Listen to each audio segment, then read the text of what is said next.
ಕಾರ್ಕಳ ಶ್ರೀ ಧರ್ಮರಸು ಶ್ರೀ ಕೊಡಮಣಿತ್ತಾಯಿ ಕುಕ್ಕಿನಂತಾಯ ದೈವಸ್ಥಾನ ಮತ್ತು ಬ್ರಹ್ಮ ಬೈದರ್ಕಳ ಗರಡಿ ಅತ್ತೂರು ಬೇರಂದೊಟ್ಟು ವಾರ್ಷಿಕ ನೇಮೋತ್ಸವ ದಿನಾಂಕ ಮಾರ್ಚ್ 17 ರಿಂದ ಮೊದಲ್ಗೊಂಡು ಮಾರ್ಚ್ 22 ತನಕ ದೈವಗಳ ಸಿರಿ ಸಿಂಗಾರದ ನೇಮೋತ್ಸವ ಅನ್ನ ಸಂತರ್ಪಣೆಯೊಂದಿಗೆ ವಿವಿಧ ಧಾರ್ಮಿಕ ಕಾರ್ಯಗಳು ಮತ್ತು ವಿವಿಧ ಭಜನಾ ಮಂಡಳಿಗಳ ವತಿಯಿಂದ ಕುಣಿತ ಭಜನೆ, ಚಂಡೆ ಬಳಗದವರಿಂದ ಚೆಂಡೆ ವಾದನ, ಕೊಂಬು ಕಹಳೆ ವಾದ್ಯ, ಬ್ಯಾಂಡ್ ಸೆಟ್ ಡೋಲು ಇತ್ಯಾದಿ ವಾದ್ಯಗಳ ಇಂಪು ದೈವಗಳ ಸಿರಿ ಸಿಂಗಾರದ ನೇಮೋತ್ಸವಕ್ಕೆ ಮೆರಗನ್ನು ಉಂಟುಮಾಡಿತು. ಅನ್ನ ಸಂತರ್ಪಣೆಯ ಕುರಿತು ಪಾಕಶಾಲೆಯ ಗುರುರಾಜ್ ಭಟ್ ಅತ್ತೂರು ಮಾಹಿತಿ ನೀಡಿದರು. ಸಹಸ್ರಾರು ಸಂಖ್ಯೆಯಲ್ಲಿ ಭಕ್ತಾದಿಗಳು ದೈವಗಳ ನೇಮೋತ್ಸವದಲ್ಲಿ ಪ್ರಸಾದ ಸ್ವೀಕರಿಸಿದರು. ಕಾರ್ಕಳ ಶಾಸಕರಾದ ಸುನೀಲ್ ಕುಮಾರ್ ಭಾಗವಹಿಸಿ ಗಂಧ, ಪ್ರಸಾದ ಸ್ವೀಕರಿಸಿದರು. ಗರಡಿ ಫ್ರೆಂಡ್ಸ್ ಮತ್ತು ಗ್ರಾಮಸ್ಥರು ಗುತ್ತು ಬರ್ಕೆಯವರ ಸಹಕಾರ ಹಾಗೂ ಊರ ಪರ ಊರ ದಾನಿಗಳ ಸಹಕಾರದಿಂದ ನೇಮೋತ್ಸವ ವಿಜೃಂಭಣೆಯಿಂದ ನಡೆಯಿತು. ವಾಸುದೇವ ಭಟ್ ಮತ್ತು ಮಾಧವ ಭಟ್ರವರ ಪೌರೋಹಿತ್ಯದಲ್ಲಿ ಧಾರ್ಮಿಕ ಪೂಜಾ ವಿಧಿಗಳು ನಡೆಯಿತು. ವರದಿ ಅರುಣ್ ಭಟ್, ಕಾರ್ಕಳ.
ಆಗುವಂಥ ನಮ್ಮ ಬೆರಂದೊಟ್ಟು ಕೊಡಮನಿತ್ತಾಯಿ ಬ್ರಹ್ಮ ವೈದರ್ಕ ಸರ್ವ ದೇವಗಳ ನೇಮೋತ್ಸವ ಸಲುವಾಗಿ ಡೈಲಿ ನಿನ್ನೆಯಿಂದ ಅನ್ನ ಸಂತರ್ಪಣೆ ಶುರುವಾಗಿದೆ. ನಿನ್ನೆ 1200 ಅನ್ನ ಸಂತರ್ಪಣೆ, ಇವತ್ತೊಂದು 1,500 ಜನರ ಈಗ ಅನ್ನ ಸಂತರ್ಪಣೆ ಆಗ್ತಾ ಇದೆ. ನಾಳೆ 1,500 ಜನರ ಅನ್ನ ಸಂತರ್ಪಣೆಯನ್ನು ಮಾಡ್ತಾ ಇದ್ದೇವೆ ಅಂದಾಜು. ಹಾಗೂ ನಿರಂತರ ನಮ್ಮ ಗರಡಿ ಫ್ರೆಂಡ್ಸ್ನ ಹುಡುಗರೆಲ್ಲ ಒಂಜಿ ಸರ್ವ ಒಂಜಿ ಸೇವೆಯ ಯಾವ ಐಟಮ್ ಎಲ್ಲ ಇವತ್ತಿನ 3 ದಿನ 3 ಬಗೆಯ ಸ್ವೀಟ್. ನಿನ್ನೆ ಲಾಡು, ಇವತ್ತು ಕೊಕ್ಕೋ ಬರ್ಫಿ, ನಾಳೆ ಜಿಲೇಬಿ, ಹಾಗೆ ದಿನ ವೆರೈಟಿ ಬೇರೆ. ಇವತ್ತು ಪಲ್ಯ 3 ದಿವಸ ಬೇರೆ ಬೇರೆ ಚೇಂಜ್.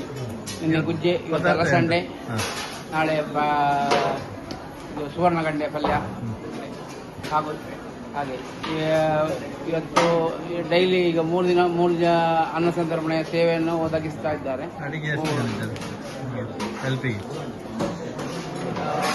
ಈ ಸಲ ನಮಗೆ ಗ್ಯಾಸಿನ ಅಭಾವ ಸ್ವಲ್ಪ ಕಡೆ ತಟ್ಟಿದೆ, ನಮ್ಮನ್ನು ನೋಡುವಾಗ ಗೊತ್ತಾಗ್ತದೆ. ಹಾಗೂ ನಮ್ಮ ಜಾತ್ರೆಗೆ ತುಂಬ ಕಟ್ಟಿಗೆ ಒಳ್ಳೆ ಅನ್ನ ಸಂತರ್ಪಣೆ ಸೇವೆ ಆಗ್ತಾ ಇದೆ. ಕಟ್ಟಿಗೆಯಲ್ಲಿ ಮಾಡಿದ್ರೆ ತುಂಬ ರುಚಿಯಲ್ಲ ಹಾಗೆ ರುಚಿ ಹೌದು. ನಾವು ಸ್ವಲ್ಪ ಆ ಕಟ್ಟಿಗೆಗಳಿಗೆ ನಾವು ಸ್ವಲ್ಪ ಬೇಯಿದ್ದೇವೆ. ಇತ್ಯಾದಿಗಳೆಲ್ಲ ಹಾಕೊಂಡ ಆಯುಷ್ಯ ಆರೋಗ್ಯ ಕೊಟ್ಟು ಇನ್ನೂ ನಿರಂತರ ಇನ್ನು ಜಾಸ್ತಿ ಇಂಥ ಸೇವೆಯನ್ನು ಮಾಡಲಿ ಅಂತ